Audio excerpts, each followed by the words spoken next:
Crónicas de espanto. Bienvenidos a la Casa del Terror. Comenzamos.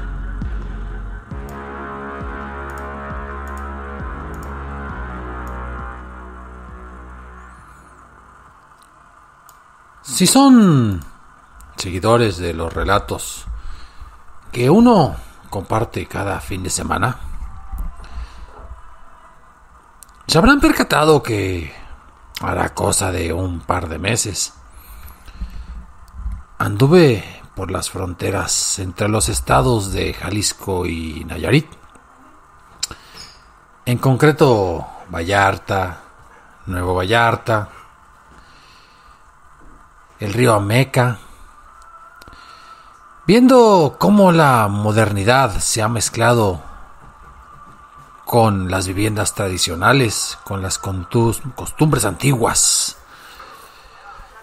Y uno no se da cuenta porque se sube al transporte, al camión, al taxi. Y en esas avenidas modernas, incluso que pasan por puentes por encima del río Ameca, por ejemplo, y observa uno esos hoteles de primer nivel pegados a la playa. Y del lado derecho, si uno va de Jalisco rumbo a Nayarit, pues también nuevos fraccionamientos que poco a poco envuelven a esos ejidos, a esos pueblos tradicionales.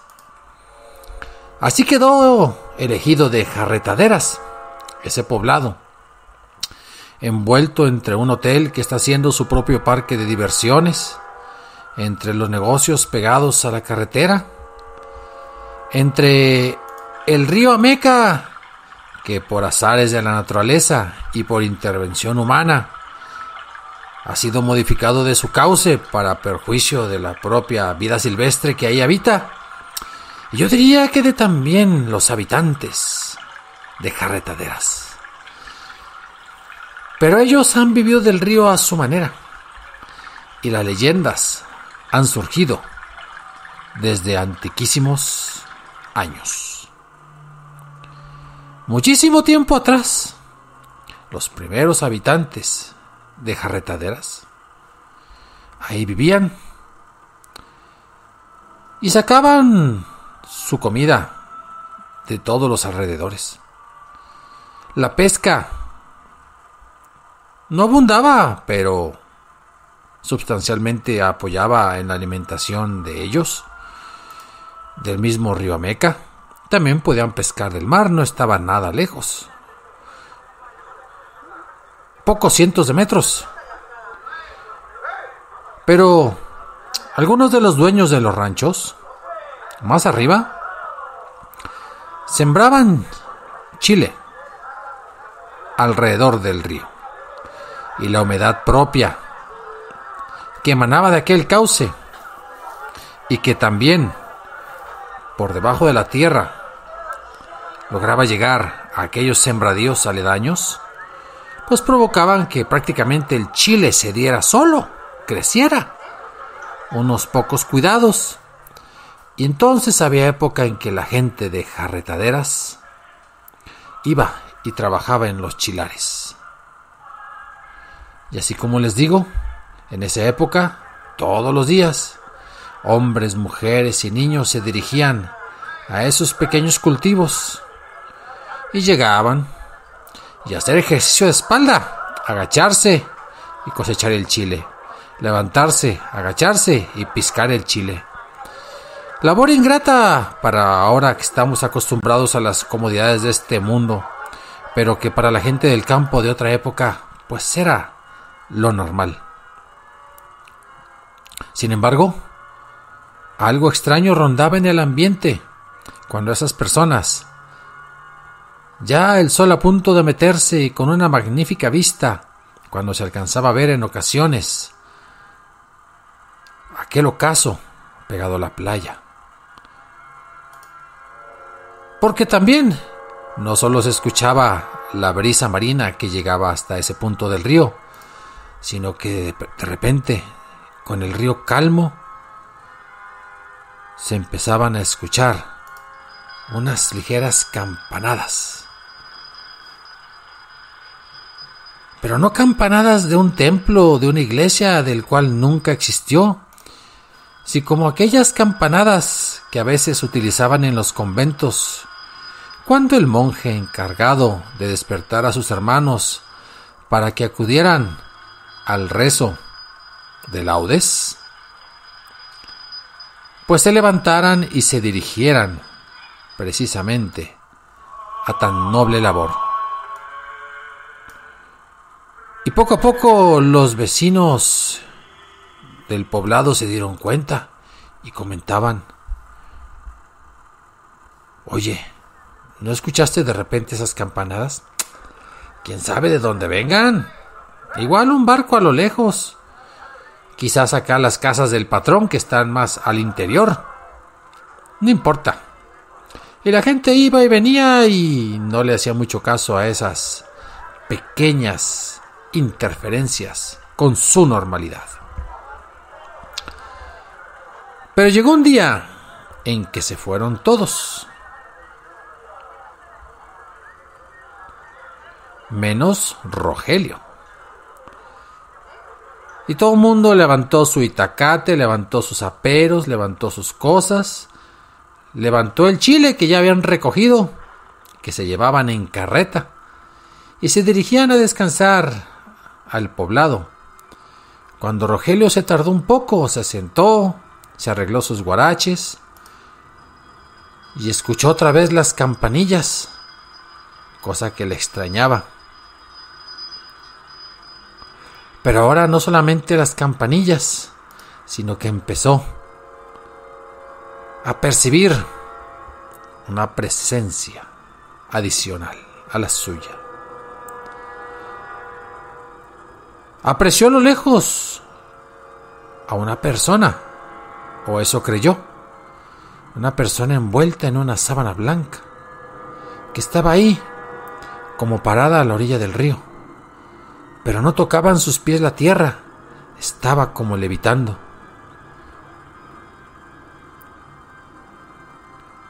Trató don Rogelio de levantarse y de gritarle: ¡Hey! No le contestó. Empezó a caminar y empezó a seguirlo.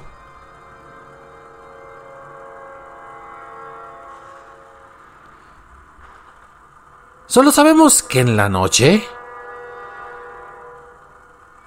llegó lívido, pálido, asustadísimo, y la gente le empezó a preguntar: caramba, Rogelio, ¿qué pasó?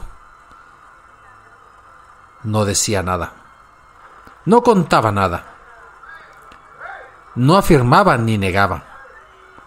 Estaba como idiotizado, hipnotizado, ensimismado, cariacontecido por completo. Ya fuera del poblado de Jarretaderas, como mal augurio, se escuchaba el sonido del búho, el tecolote pendiente. La gente se quedó extrañada y comentaban entre ellos: oigan, Rogelio se quedó al final, ¿verdad? Cuando todos nos fuimos. Sí, prácticamente al meterse el sol. Mañana vamos a ver qué ocurre. ¿Recuerdan las campanadas que ocasionalmente se escuchaban? Sí, las recordamos. Para este momento, la esposa de Rogelio escuchaba que lloraba y lloraba, como en la canción de José Alfredo. Pero anocheció y cayó por la noche una fuerte tormenta. Era como esta época, a finales de septiembre, principios de octubre, donde ocasionalmente los huracanes también pegan en esa parte del país.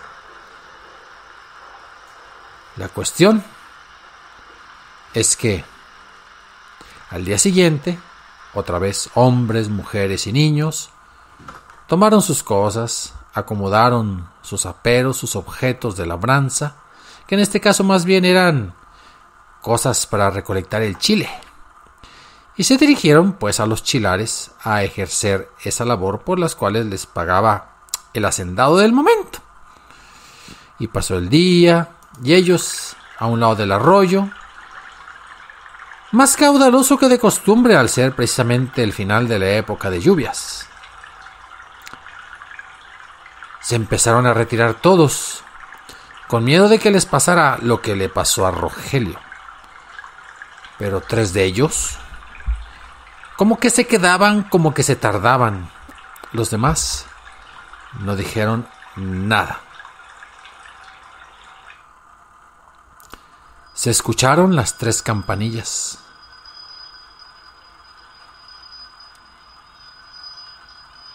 Movidos por la curiosidad de todos aquellos que estuvieron ahí, 3 se habían quedado, los que se creían los valientes del pueblo. Oye tú, ahí están las campanillas. Vamos a esperarnos. Vamos a esperarnos. Se esperaron. Lo curioso es que al esperarse, antes de escuchar otra cosa, de mirar cualquier situación anómala, empezaron a escuchar los rezos de unos monjes.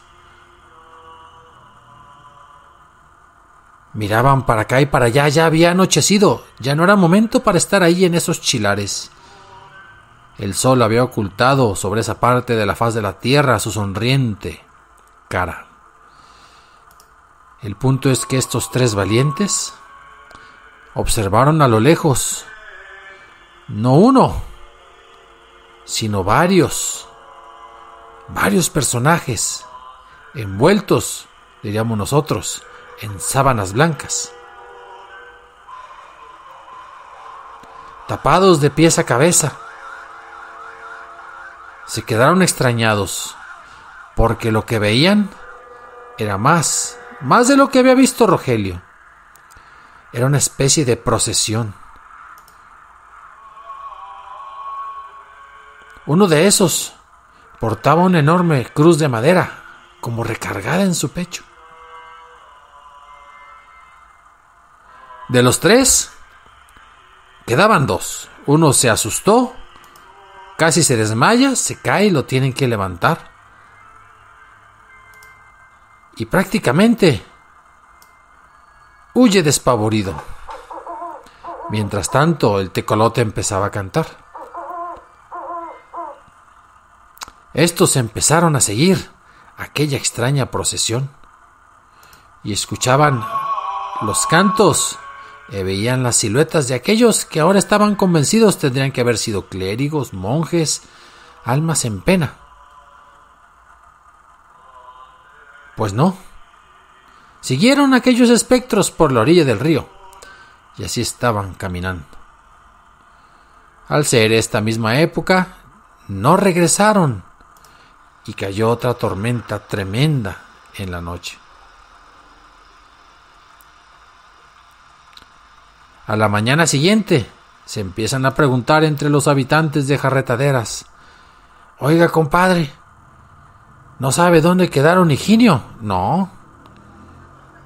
¿Y Pomponio? Pues tampoco. El único que regresó fue Albano. Ah, qué caray.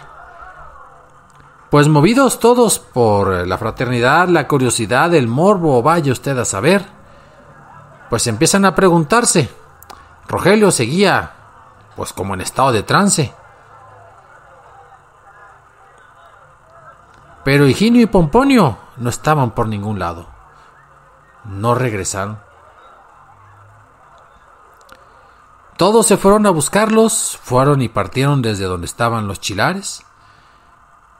Se organizaron y dijeron: a ver, mujeres y niños se quedan trabajando. Los hombres, vamos rumbo al monte y otros rumbo a la playa. Y los empezaron a buscar, caminaron por aquí y por allá, hasta que efectivamente los encontraron en la desembocadura del río, ahí junto a la playa. Ahí estaban muertos, tirados, con el rostro descompuesto, haciendo mueca de terror. Nadie supo qué pasó.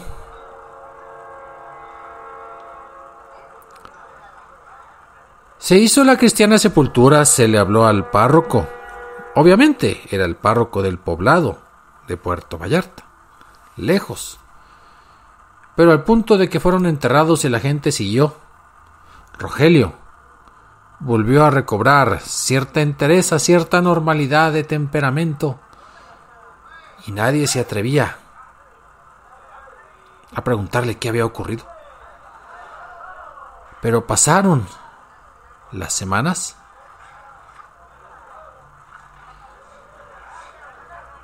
y la esposa le preguntó: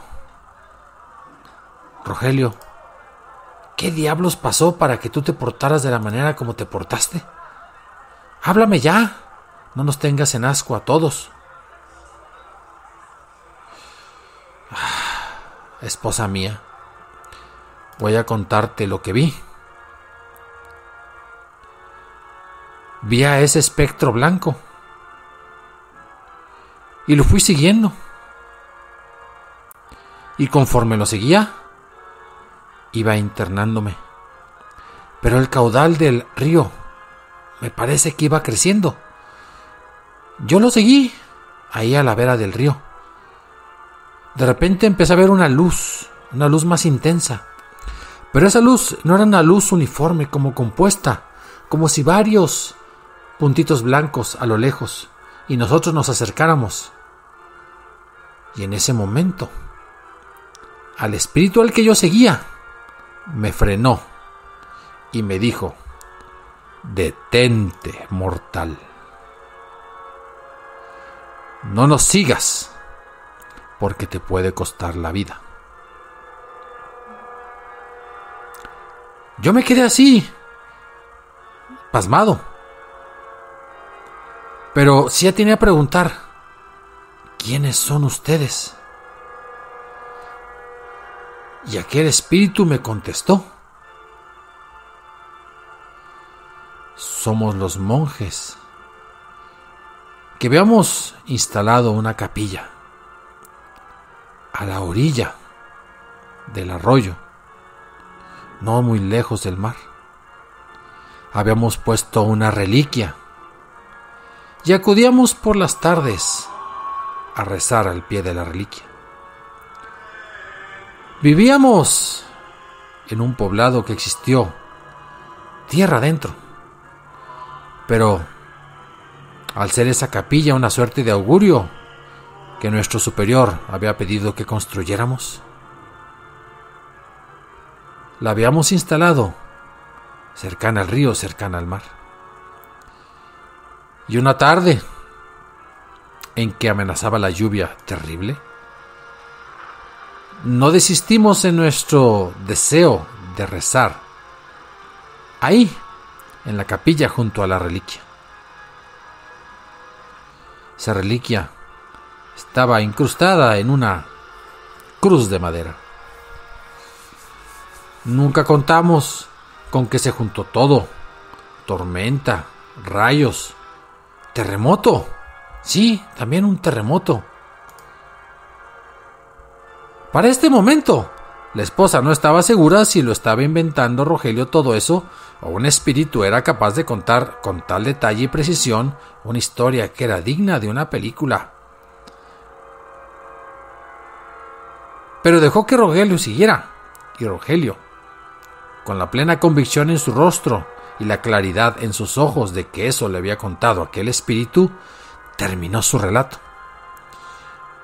Y Rogelio continuó. Siguió la tormenta y seguíamos rezando. Pedíamos que se acabara. El terremoto sí terminó.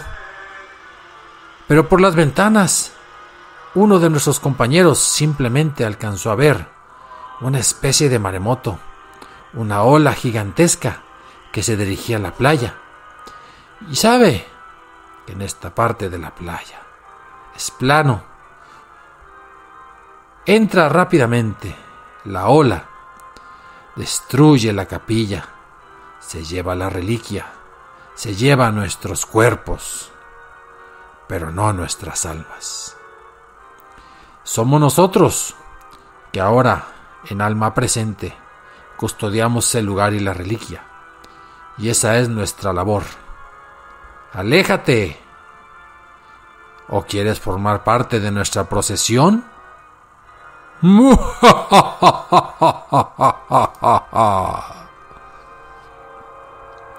Concluido el relato, ¿qué creen que pasó?